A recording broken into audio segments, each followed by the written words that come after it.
Si vous voulez une rupture avec ces forces impérialistes, c'est simple, on dénonce les accords. Tout commence par là-bas. Et je pense que l'exemple du Tchad, en tout cas, est palpable. Ils ont commencé par dénoncer les accords. Sinon, si on ne dénonce pas les accords, juste dire que les bases quittent, on n'a rien fait. Parce que le problème se trouve dans les accords coloniaux de défense qui ont été signés depuis l'indépendance. Le plus dangereux n'est pas ceux-là que vous voyez dans les bases. Le plus dangereux, ce sont les conseillers militaires. Les conseillers militaires existent dans tous ces pays. Ils ont existé au Burkina aussi jusqu'en fin 2022, jusqu'à ce que nous prenions nos responsabilités. Et qui sont ces conseillers militaires? C'est ceux-là qui sont censés mettre en pratique la politique de la France ici. Ils doivent travailler à rendre nos armées très faibles pour que la France puisse toujours avoir l'argument d'exister ici. Sous Blaise Compaoré, ils avaient réussi. Nos sentinelles prenaient donc la garde avec des bâtons. C'est ça que la France veut de nos armées. Lorsque nous arrivons à cette étape, nous n'avons pas le choix que de vouloir qu'ils viennent s'installer. Mais l'armée burkinabé a réussi à un moment donné à se débarrasser des conseillers militaires.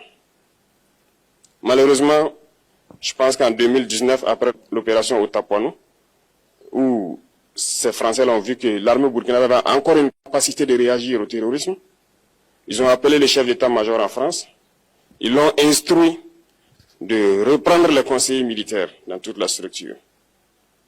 Eh bien, il n'a pas accepté, mais au retour au pays, les politiques l'ont instruit d'accepter les conseillers militaires.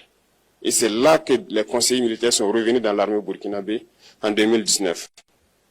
Avec toutes les conséquences qu'on connaît, l'armée était en train de disparaître dans les années 2020-2021.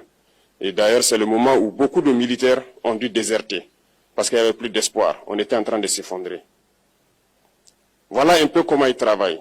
À l'état-major général des armées, dans tous les états-majors d'armée, dans les écoles, c'est eux qui sont censés dicter la politique de notre armée. C'est eux qui nous disent combien recruter, quand recruter et qu'est-ce qu'il faut en faire. Ils sont dans les écoles pour nous dire comment il faut les former et ainsi de suite.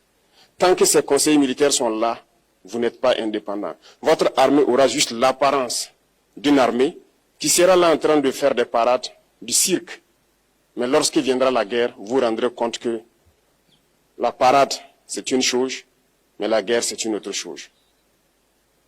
Il faut rompre les accords. C'est la seule façon d'avoir une armée indépendante et se construire, être fort. Mais beaucoup de gens ne le comprennent pas peut-être. Et même avec ces accords, la France choisit dans nos États des élèves officiers pour aller les former. C'est à travers ces mêmes accords. Mais en réalité, ces officiers qui partent se former pour la plupart, pour la France, ils viennent pour servir l'État français dans leur pays. Ils ne viennent pas pour servir nos pays. Ils les forment pour qu'ils viennent servir les intérêts de l'État français. J'en veux pour preuve. Lorsque nous nous sommes révoltés, beaucoup d'officiers au Burkina qui ont été formés en France ont été immédiatement contactés pour leur dire que c'est le moment de se mettre en action parce que vous avez été formés pour ça, pour servir les intérêts de la France.